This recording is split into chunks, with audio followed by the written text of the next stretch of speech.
All right, welcome everybody. Welcome back. I always, when I had this on, I always feel like I'm some kind of radio announcer. I was actually on the radio one time. I really was on the radio one time. I was on a 4-hour session with a guy, but that's another story. So we're going back into the lands of the Bible. So last week we talked a lot about Egypt.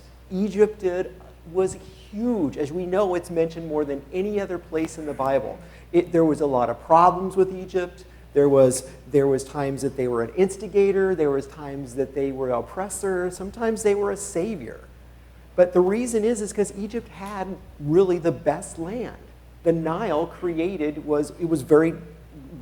they knew exactly when it was going to flood, what the floods were going to be like. So the land around the Nile became a haven for people and was a huge system.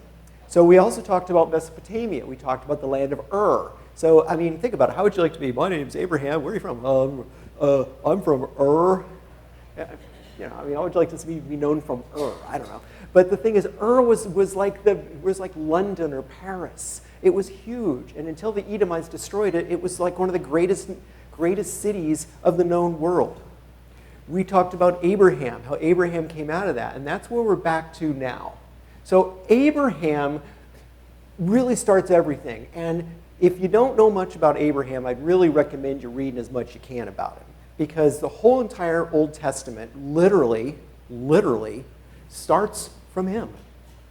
Now, as I read through the Old Testament, up until about chapter 11, it kind of goes through a couple stories, it kind of goes through a bunch of people, but when it gets to Abraham, everything changes.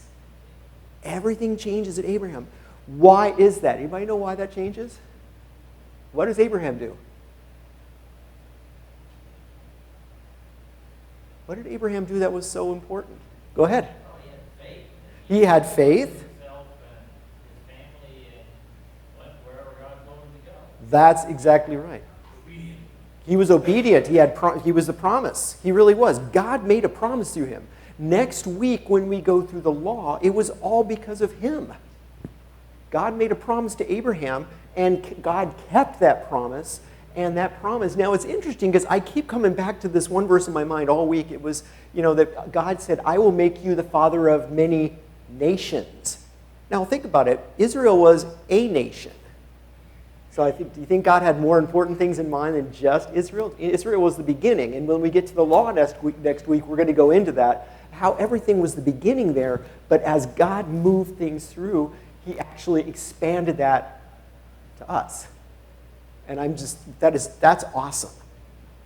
Also, Abraham, we see him in chapter 12 of Genesis. We see him in Romans chapter 4, and we also see him in Hebrews about his faith.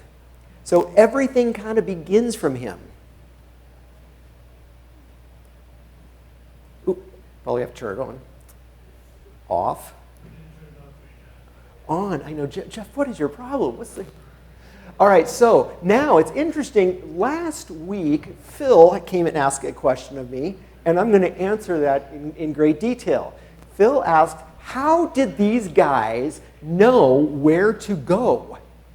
Where did they go? And yes, there were trails. There were places they went. But if you notice, you can see a big thing. See that line up there? This is Abraham going from Ur all the way down.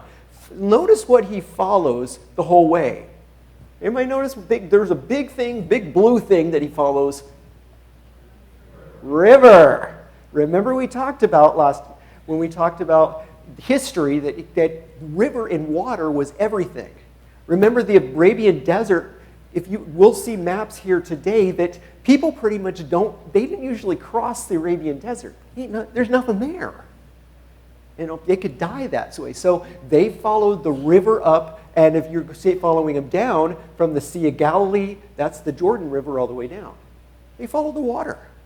Water was very important. So that's the trail that Abraham used. Basically, it was about a 900-mile journey. It's a long way if you're walking in the desert. Now, I don't know. There was a show just recently on Prime called 1883. If you ever get a chance to watch it, it was phenomenal. Basically about the settlers moving across America and what they had to go through to get there. Now, I'm going to tell you, in America, it wasn't as bad as this. America was bad. It was bad going across those plains, going across, Missouri, Kansas, those things. But not like this. I put two different pictures to show you how bad it was for them. He did 900 miles of that.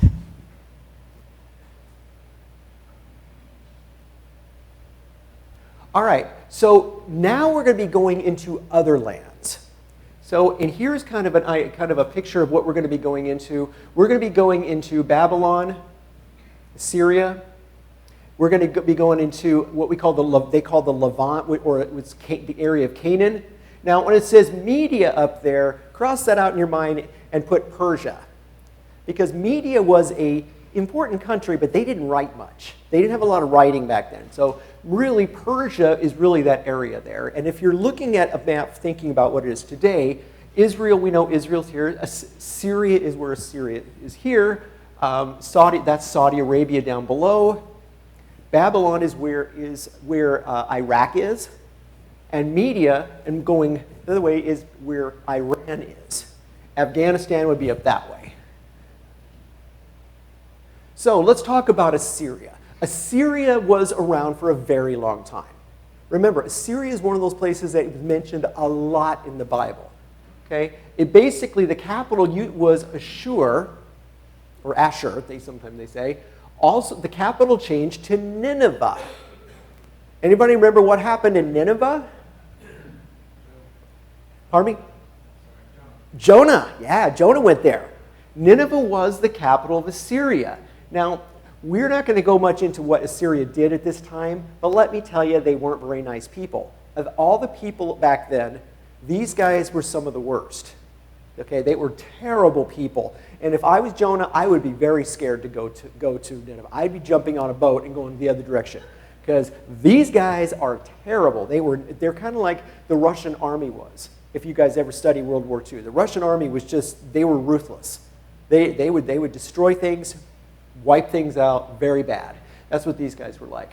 So Assyria basically really was, they really were around from about 800 BC till like 610 when Babylon took over. So it took over. It really wasn't a whole long time, but it was actually quite a while, and they're actually the ones who took away Israel, the northern kingdom. Israel basically was wiped off the map, never to return again because of Assyria. And what they actually said, and again, we'll go more into them later, but I will just tell you this, that they did gouge 25,000 of their eyes out. Now again, when they gouge your eyes, they only gouge one of them. So 25,000 people got their eyes gouged. Yeah, they're not nice people.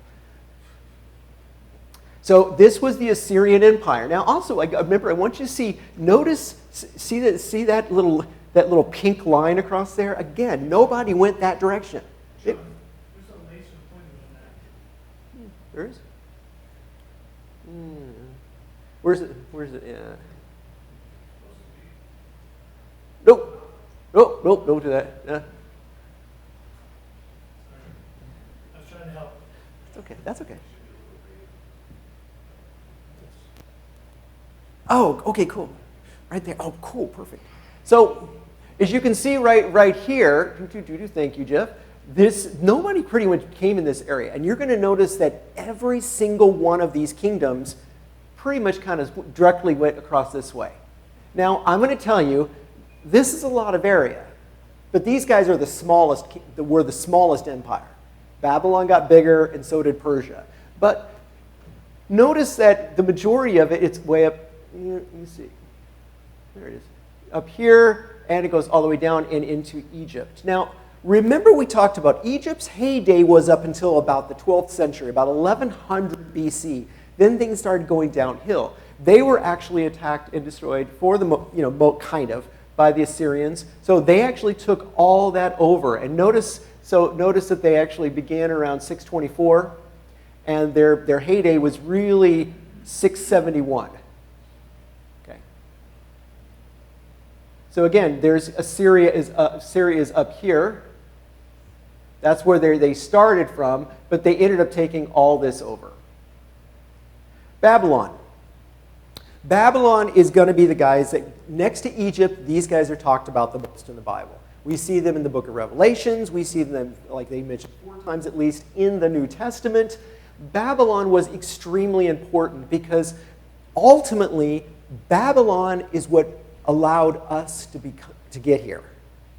Because what happened was Babylon, and we're going to go more into this later on in the class, Babylon came in and pretty much took all the Israelites out of Judah.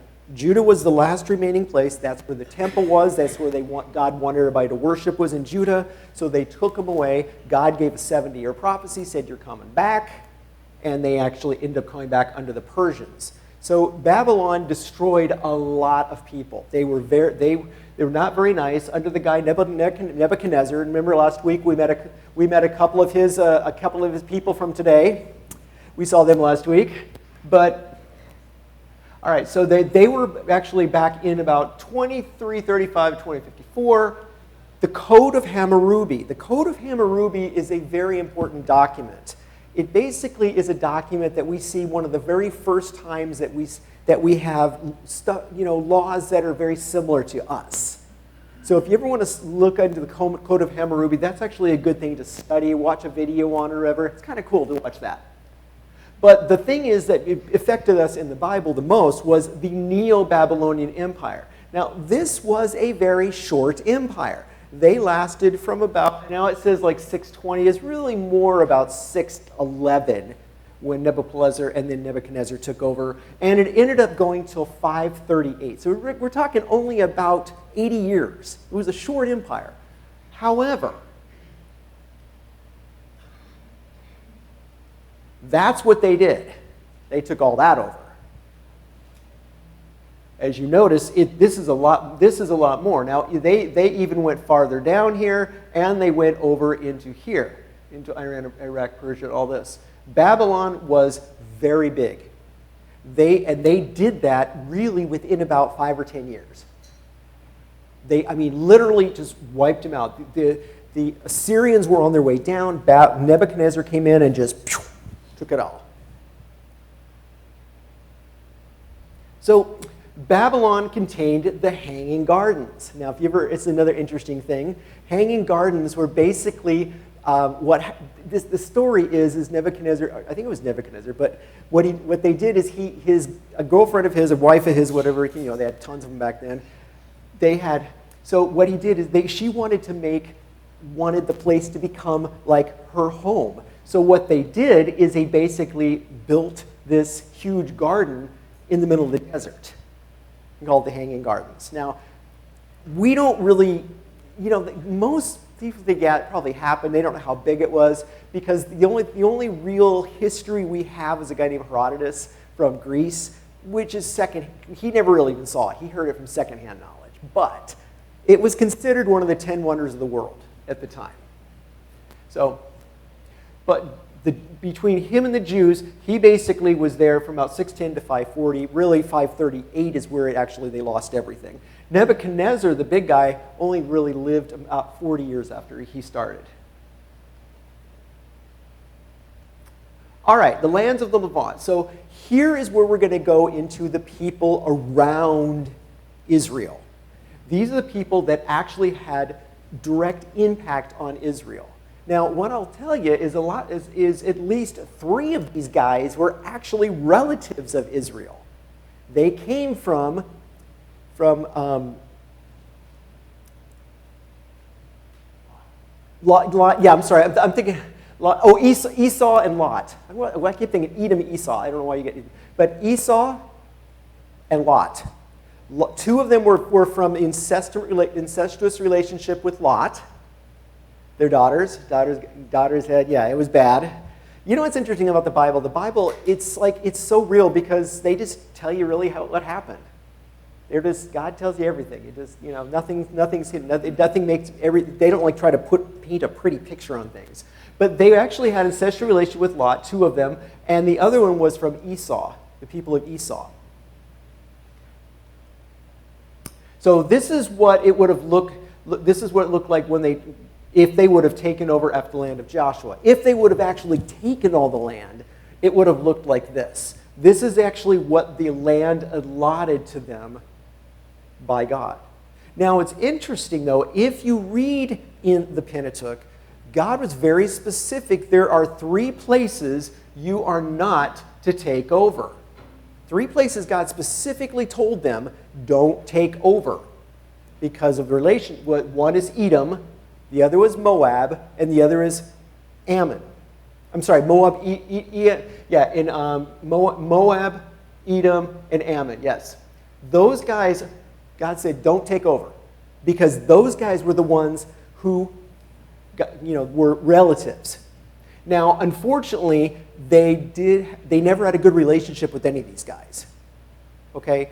As you probably may know, they get into the land and there's a lot of problems. They were always, idol worship was always huge. They never really served God with their whole heart for the most part. In a little bit they did, but a lot of times they didn't. And they always had problems with all those guys.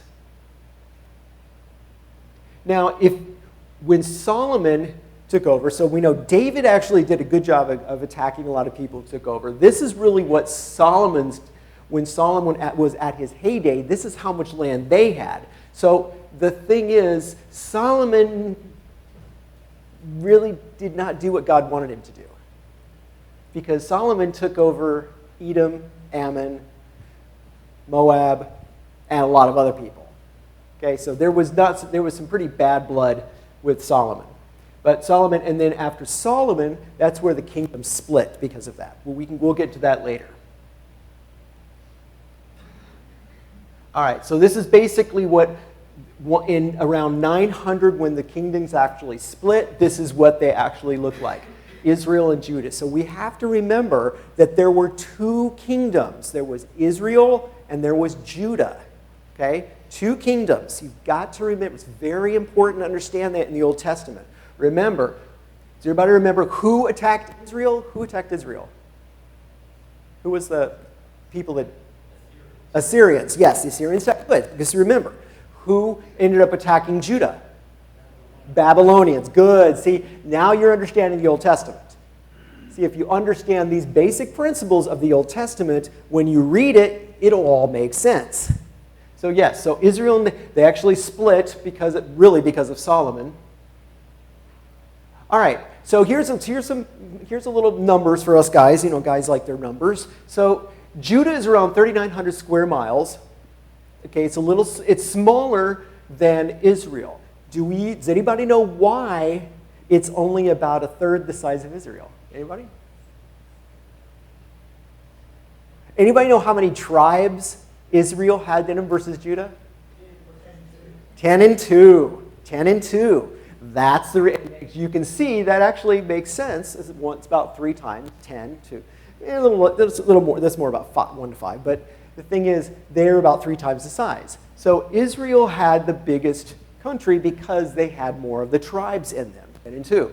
So it was about the size. It makes it about 40% bigger than Delaware. So it's a pretty small place. Israel is more than twice as big as the area, and it makes it about the size of Vermont. Okay? It makes about the size of Vermont. But truly, if you notice, they aren't that big of states. So we're not talking about big areas here. All right.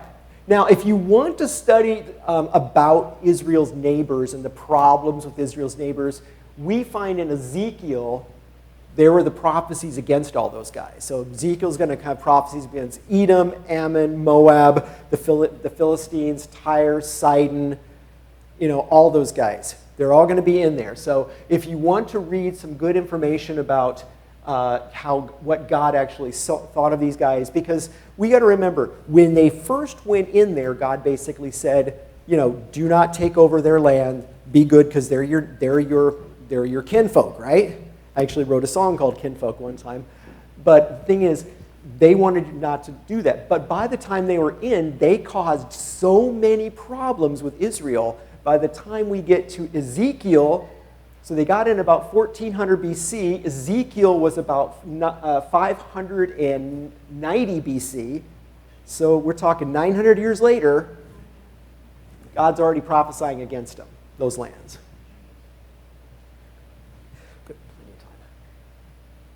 All right, map of the Levant. So now here are actually all all the different areas. So we have Edom, which is one in the south. Now, just so you know, Edom is from Esau. Sorry, but for some reason his name slipped my mind. And really, does anybody remember what Esau means? It's a color. Red, yes. Esau means red. So Edom, I mean Esau, Edom, I don't know, they kind of similar, but yeah, but it means red. Moab, you have Ammon, Aram, Israel, Judah, Philistines, and up north there is Tyre and Sidon. We're going to go into all of those guys. We're not going to go into Aram, but we're going to go into all the rest of them. So Edom means red. People came from red-headed Esau. They were mainly nomadic, but they did not really have a king per se. They did, but it's kind of a loose alliance. Now, here's the problem. The problem really started in Edom when Israel was if you read at the end of the Numbers, we notice that Israel is slowly making their way up to near where Moab is, where they're going to the land. And because Edom is a blood member, with Israel, they figured, would you let us go through your land? They asked him, would you let us go through your land? Do you think they said yes? No. They're like, nope, stay out. They're like, and they even promised, like, we won't touch anything. Anything we eat, we'll pay for. We'll do everything because we're relatives. And they said no. And from that time forward, now we have really bad blood between them. So they're mentioned numerous times. Now, interesting thing. Let me read something to you from Psalm 137. Now, interesting thing about the Psalms that you may not realize. The Psalms were really written over about, I would say, 1,000-year time. There's Psalms of Moses, which is about 1400 BC. Psalms of David, Psalms of Solomon, okay? There are Psalms from the diaspora about the time of Babylon, which is what this comes from. So the Psalms were not just written by David. There were Psalms all the way through. The Psalms were actually compiled after Judah came back from the diaspora, after they're being taken away. They compiled them. But there are Psalms that go for almost 1,000 years time frame. Let me read this to you. So this basically is the Psalm 137 while they are in Babylon. By the rivers of Babylon we sat and wept. Wait a minute, they're in the rivers of Babylon? Remember where Babylon is? It's like way, way east. They were there because this was after they were taken away by Babylon. There on the poplars we hung our harps.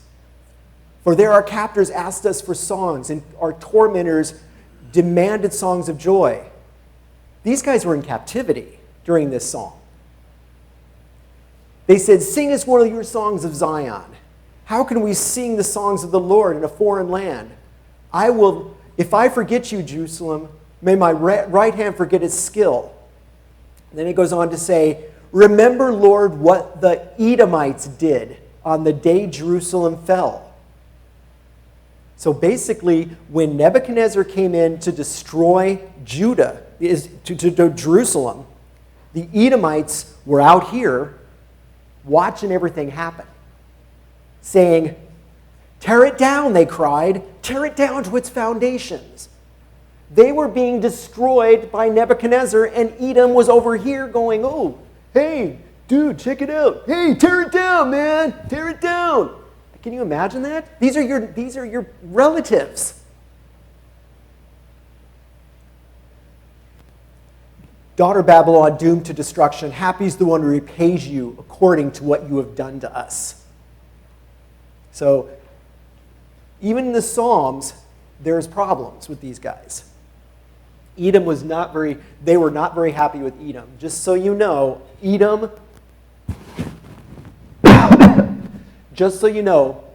has ceased to exist a little ways after that. Nebuchadnezzar would actually go out and take them out. Not much happened with Edom after that. All right, it was likely destroyed by the army. So in Malachi, and how we know about this is that in Malachi chapter 1, verse 3 through 5, remember Malachi was written about 450 BC. They were taken away to Babylon in 586. Okay? So this was written well over 100 years afterwards, but it talked about them being destroyed. Once pushed out of the territory, the Edomites settled during the Persian period in the area comprising the southern hills of Judah down to the area. And the people under a Greek form, their old name, and that's what they become. The Idumean, okay, I can't really say that, but the people, yes, those guys. Yeah, those guys. So, there's Edom.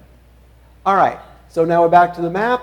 We're going to Moab. So Moab, as you can see, is right above Edom. All right, according to Genesis, the answer to Moab was through Lot. It's one of Lot's daughter's sons with her incestuous relationship with Lot. Okay, Moses died in Moab. So if you read through the first 5 books, you know that Moses never got into the promised land. Does everybody remember what Moses did to not go in? Struck the rock. What was he supposed to do? Speak to it. And he didn't. He was mad at them, and God said, that's it, you're not going in. But he was able to see. So he actually, and it was funny, it's interesting how God blessed him, though. He was 120 years old. He climbed a high mountain before he died. I mean, how many of us can climb? I mean, other than Wayne. Now, Wayne can do anything. This man is like, I go out and jog 55 miles a day, and I have this. That's Wayne. So he climbed a high mountain. Wayne's going to be climbing mountains when he's 120. So he's going to be up here. But he climbed the high mountain, and he looked over and saw the land. But he died in the promised land. Ruth was a Moabite. Who is Ruth? So who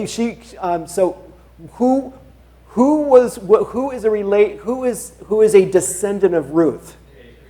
David, great grandma. Yes, Ruth was the great grandmother of David, King David. Okay, so Ruth was a Moabite. Now it is interesting because how God actually still cares about these people. Moab is mentioned 163 times. It was a vassal of Europe, but broke away until after Ahab's death. Ahab was the king of Israel. They were kind of a vassal, meaning that Israel kind of took them over, the northern kingdom, and they went away. Moab also was destroyed by Babylon. All right, in the year of Elijah's death, later in his existence, okay. According to the book of Jeremiah, Moab was exiled in Babylon due to their arrogance and idolatry. It seems that Moab was lost during the military operations of the Babylonian Empire. Basically, the Babylons took them out also. Now, so they were very important. All right, back to our map again. Ammon. So Ammon is this guy's right here. This Ammon. Okay. First mention of the Amorites in the Bible stated when Ben-Ammi, son of Lot. See, here's the next thing. Again, these are guys dealing with Lot. Through his younger daughter, who we plotted, we all went over that. So we know that archaeology and history indicate that Ammon flourished during the Neo-Babylonian Empire. So let me just say, as you hear here, Babylon is everywhere. These guys are the only ones to survive the Babylonian Empire. Of all of those guys up here, of all these guys, Ammon is the only one to survive. Okay? So Ammon actually lived. So they enjoyed continuity with the Neo-Babylonian Empire, and their name, however, appears in the book of Maccabees. If you don't know about the Maccabees, we will go through that during the intertestamental period. Okay? They were mentioned in the Maccabees. And also, Justin Martyr mentioned them. I always thought that was interesting. If anybody know who Justin Martyr, if you get the word martyr from that name, he was an apologeticist. He was a Christian in around about 119 actually, I think it was around 150 actually when they do this, he affirms that they were actually a people. So Justin Martyr was a very, very, very big church father in the early church. However, they harassed Israel. And it's interesting that God actually speaks against them in Ezekiel, but what's more interesting is they actually survived. They're one of the only people that actually survived at all that. There's more if you want to know more. All right, so now we're going to go to the Philistines. Everybody's favorite hated people, the Philistines. So, David and Goliath, we see those guys, because this is really where we hear most about the Philistines, is really in the book of Judges and Samuel. David, Goliath, those guys, we hear a lot about them. The Philistines basically were 5 city-states. Now, if you don't know what a city-state is basically like a city that had its own little country around it. The whole kind of area was all about city. We call that in history a city-state. They're kind of a city that had this kind of country around them, and they supported a lot of people. Describe the book of Joshua and Samuel. Okay, Hebrew Bible mentions 2 places that originate. So basically, they believe that the Philistines, and we're going to see Tyre and Sidon are kind of the same way. They believe they came from Crete. Anybody know where Crete is? It's an island in the Mediterranean. Okay, it's an island in the Mediterranean. Anybody who's a big World War II fan knows that Crete was a big thing, and actually Hitler's forces landed on there. They took it over. So they were known as the Sea People, along with Tyre and Sidon, meaning that they came from the sea. Through Judges and Kings, they fought a lot of battles with Israel. So when you see these guys, they're usually in battle with Israel. So the big thing about the Philistines, and I guess one of the reasons why we find that Israel doesn't really like them, is because guess who their best friends were? Egypt. Egypt was their best friends, and they had a lot of alliances with Egypt. They were good friends, and they did a lot of things with them. And Israel, and they kind of used Philistines it's kind of like, you see a country using another country for its own purposes to harass somebody else. This is what Egypt did, and Israel was not too thrilled with that. But they were also destroyed in the Babylonian Empire. Babylon's a big guy. He did a lot. He messed a lot of people up. Nebuchadnezzar did. All right, and we're going on. The Phoenicians, Tyre and Sidon. So Tyre and Sidon, again, are the sea peoples. These are the people very much similar to the Philistines. These are the guys way up here, Tyre and Sidon, okay, above Israel. These guys, they're basically, Phoenician is Greek. Why do we call these Greek names? Greek wasn't even a country when these guys were here. Why is Greek important? Anybody? There's 2 big reasons why. Anybody know why? Why is Greek important? Yes, sir. Alexander the Great Yes, Alexander the Great. had everything translated into Greek. That's true. We have to look at. So when we see the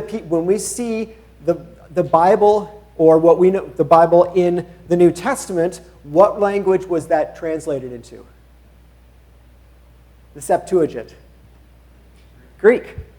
So the reason why we have a lot of these names of being Greek is because the New Testament was translated into Greek around 250 BC because of Alexander the Great. Everybody spoke Greek. So you retranslated Septuagint this. We'll get into more of this detail more. But the thing is, so what they did is even when Jerome translated in 380 AD into Latin, they kept a lot of the same names in Greek. So even some of our biblical book names are from Greek, okay? Even though they were written in Hebrew, because they used the Greek New Testament. And you got to remember, there was no New Testament during Jesus' time. They only had the Greek Old Testament. They had the Torah. So everything is based in Greek. So you're going to see this over and over again. So when you see something, a Greek name, the reason why it's named that is because that that they translated everything into Greek, and thus everybody used it. It was the book that everybody used. All right, Phoenician is Greek for purple. Basically, their shells that they have, they have this way of just creating this purple dye, and that's where you get the name from. Tyre was an island, and Nebuchadnezzar besieged it. Now, so the thing is, Tyre and Sidon survived for a very long time beyond when Judah was destroyed in 586. Tyre and Sidon went on for, really, it went up to about almost 17 years. They survived, and so the reason is because they were a peninsula. They were basically an island out here, and that's what made them so rich. And one of the problems is they were rich, and there was a lot of problems because they took a lot of trade away from Israel. So there was some bad blood there anyway. So Tyre was very rich because they were a sea people. They had a lot of ships. They had good import-export stuff going on. And so it literally took Nebuchadnezzar, here's this 13, but some people even say up to 17 years to go back and destroy Tyre and Sidon. So they had destroyed, they finally did. And what they had to do is they actually took sand, and they carried the sands, and they, carried back, and they actually made a small little bridge to Tyre. Now that was a minor one. So Nebuchadnezzar destroyed it, but he didn't do that great of a job. When Alexander the Great came, and so you're wondering to yourself, why am I mentioning Alexander the Great? Because if it wasn't for Alexander the Great, we wouldn't be here. Alexander the Great went through, conquered everything, turned everything into Greek for the most part, and was a big reason why Christianity began. Because he kind of nationalized everything. The language became Greek. Most everybody spoke Greek, and he actually started a lot of stuff. He wasn't a great guy, but the thing was, what he did do was he brought everybody together. And so you're going to find that if you want to know anything about the Old and the New Testament, you got to know about Alexander the Great. But there's good news. We're going to go through him and talk about him during the intertestamental period. So what Alexander the Great did is he actually did more of a land bridge, and they carried more sand into the ocean. Now we're not talking build up a 20-foot, 30-foot sand barge here. He actually used slaves, and they brought all these things in, and they put all this sand out, and Alexander the Great literally wiped Tyre off. And I think I've got a picture, yeah. So that's what's left of it today.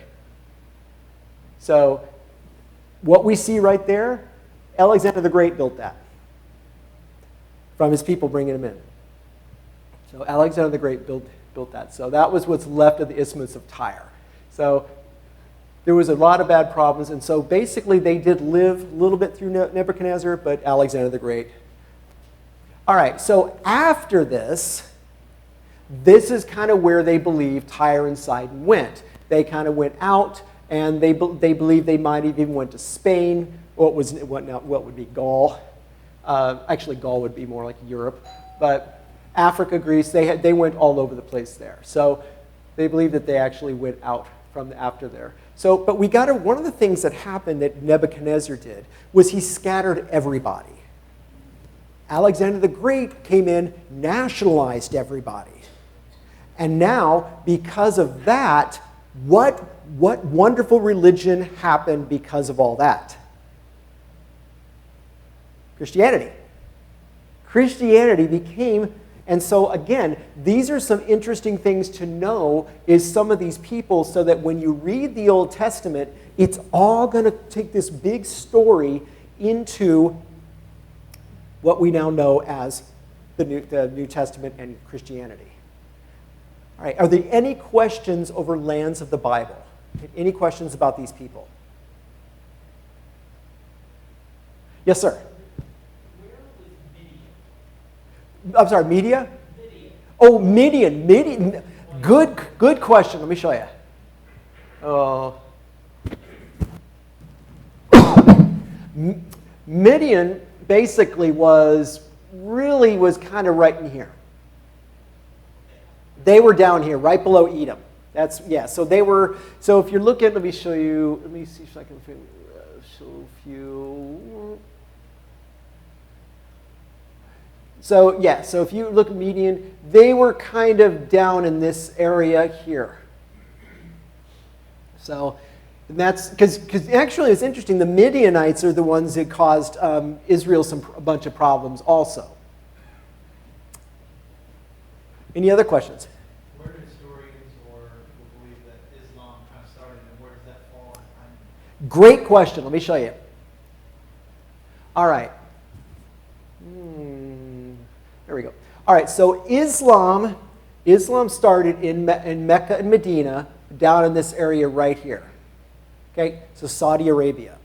Now, it's interesting because remember we talked about polytheism, and to answer the question about Islam, remember polytheism, that one of the problems that happened, and this is a little bit of Christian history also in this area, after the fall of the Roman Empire, around 610 AD, and what happened was there were three major Christian sects in here, kind of denominations in a sense, in this area during that time, and they all fought. No one got along in that time. And so I believe that during that time, Muhammad, if you can, so one of the reasons why the Quran sounds very similar to both Judaism and Christianity is because Muhammad was directly influenced by it. So when he wrote it, that's where he wrote it from, was all that. Also, that this is where he said that angel Gabriel, remember, God never spoke to Muhammad, ever.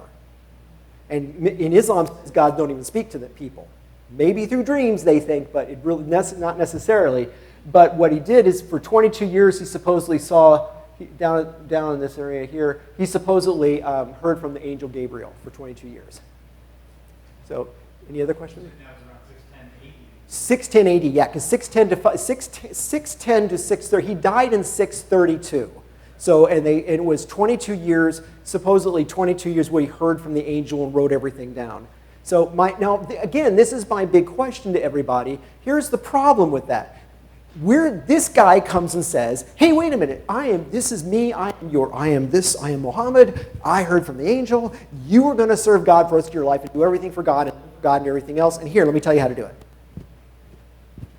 How do we know what he said is right? God doesn't even speak to them. How do they know what he says is right? How do we know that what Muhammad was right? Why would you put all of your trust in one guy? They said everything. So, any other questions?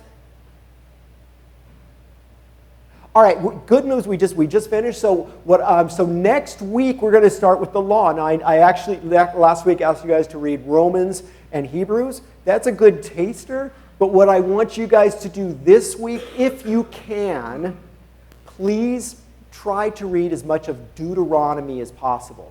If you read Deuteronomy, I promise you guys will be very prepared for what we're going to be going into next week.